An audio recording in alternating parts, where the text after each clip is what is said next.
Well, this works in the first try. Great.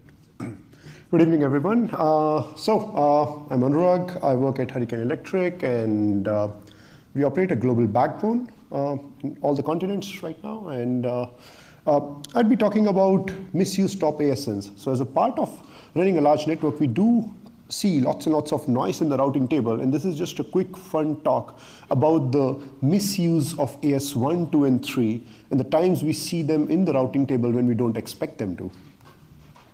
So before we jump into that, a quick introduction, who they are. So AS1 is with level 3 communications, that's CenturyLink now. AS2 is University of Delaware, and AS3 is MIT. So except AS1, other two are not a transit network. There are times when we see them as transit networks in the routing table and across various tools. So how are they misused? Well, a lot of people just copy-paste the sample prepend configuration. So a lot of configuration just says prepend your ASN, twice or thrice, put 1, 2, and 3. People just copy-paste and put them in the router. And if you don't believe me, I have some dumps to actually show that. People also write 1, 2, or 3 in the prepend rules. And it just happens. And there are a couple of other interesting patterns which I did not cover in this talk, but there are patterns, especially with the 4-byte ASN, where say you have ASN 1, 2, 3, 4, and someone tries to write them 4, 5 times and accidentally misses one of the digits. So suddenly you see 1, 2, 3, 4, 1, 2, 3, 4, 1, 2, 4, and then 1, 2, 3, 4, showing vague patterns. So why is it important? How exactly that impacts? Do we really need to worry about it? So that shows one part of it is it shows unexpected relationship of the leaking ASN. So that's on the tools like one of our tools, bgp.he.net, as well as say things like stat.ripe.net. You'll just see crazy unexpected relationship. You'll see University of MIT suddenly popping up somewhere far, far away as the transit provider of some other network. It can be considered as AS hijack, and it's bad for the trusted internet as we use it. It can result in announcement getting filtered if the upstream provider or the peer of the network is filtering based on the AS paths. There is a high possibility of getting it filtered. And it can also result in broken connectivity with these networks if they don't have a default route. Whether they have a default route or not, that I don't really know, but it can always result in a scenario where if they don't have any default route, there would be just no connectivity with these actual networks. So here's the graph of AS1. This was taken around, I think, maybe three weeks ago. This is from bgp.he.net. I'm not sure if you can read it here. It seems small. But that shows it's just lots and lots of relationships. Probably you'd be able to see the list of the peers of AS1. So that's some network in Argentina, then there are a couple of networks in US. There's one network in India, then there are a couple other networks in South Africa. It clearly shows something is wrong here. So we go for this activity, fun activity of hunting for the leakers who are causing this misuse. We looked at the routing table from RIPE RIS as well as Oregon route views. So you get a reasonable picture from these dumps. This analysis was done from 2015 to 18. I did another talk in past where we did analysis up to 2015. So this was a kind of version 2 for the talk just to see if something has changed. We look for the top 3 ASNs which are appearing in the AS path, and we have a specific algorithm to call it a leak or a non-leak. I'll come to that in the next slide. We focus on the ASNs which are prepending. So we shortlist the ASNs which are prepending, and the leaks which are for less than 24 hours, we don't collect them because this is too much of data if you start with that. And possibly I think it can be done, but that's just adds a hell lot of data set if you want to add it for less than 24 hours.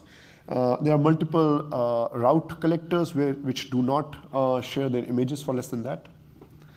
So here's the algorithm we use: leak or legitimate. So we look for the cases where these ASNs are appearing and they have absolutely no relation with the adjacency.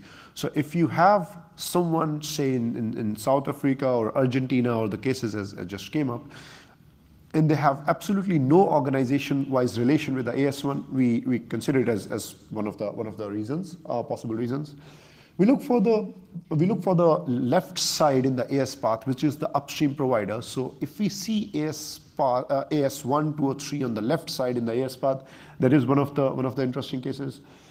We also look for the cases where there is a less specific origination from a prefix and a more specific from AS1. Like this example, you see AS1 suddenly originating a prefix in /24, while the /20 equivalent for that, the superset of that, is being originated by someone else. And this someone else happens to be the adjacency for AS1. There are many cases for 1, 2, and 3 in the similar pattern, and we assume that all these are the leaks, probably misuse of the ASN. Just a quick list of some of the networks which leaked AS1, 2, and 3. Is this list of AS numbers? The interesting part here is the amount of time. So you can see some of the leakers have been doing this for as long as 4 to 5 years. You have 1460 days, the leak is still going on. I think this was the top one is the case which is still there in the routing table. Probably top 3 are still there for a while. Others were there for probably little over a year. Same thing for AS2, close to 3 years for the top one, still there, probably so now increased a little more. And for AS3, I'm not going to stay more on this slide because it's lightning talk, and I'll try to stick with that. Here's the visibility in terms of graphs. So these were the networks which were leaking AS1, 2, and 3 all combined for a really long time. So you can see some of them have been doing it for a very long time, while the other is still close to a year at least for this kind of data for top 10. Here comes the most amusing AS path you might have ever seen.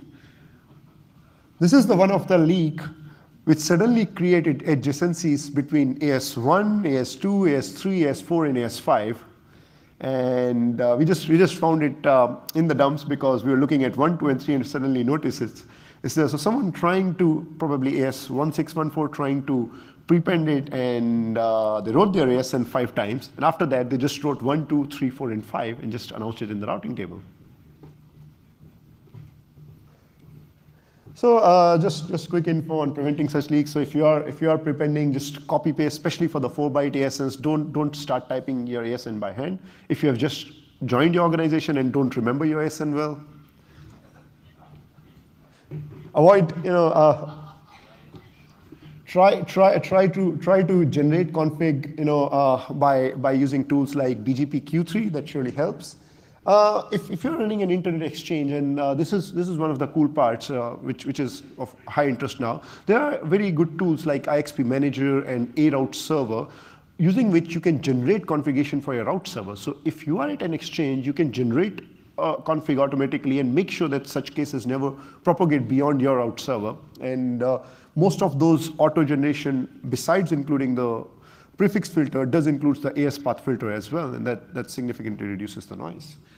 And of course, we encourage the use of RPKI. That should significantly help. It was great to hear yesterday from AT&T about it. Just sample config. If someone accidentally lands on it, this is how you should prepend. References, so Oregon route views for providing the dumps, RIPE RIS for the dumps, our toolkit, which is bgp.he.net, and then the BGP dump tool, which is from RIPE. It works very well, although we are trying to also use the iSolario's open source tool, which is BGP scanner, which seems to be much faster than BGP dump these days. That's about it. Thank you.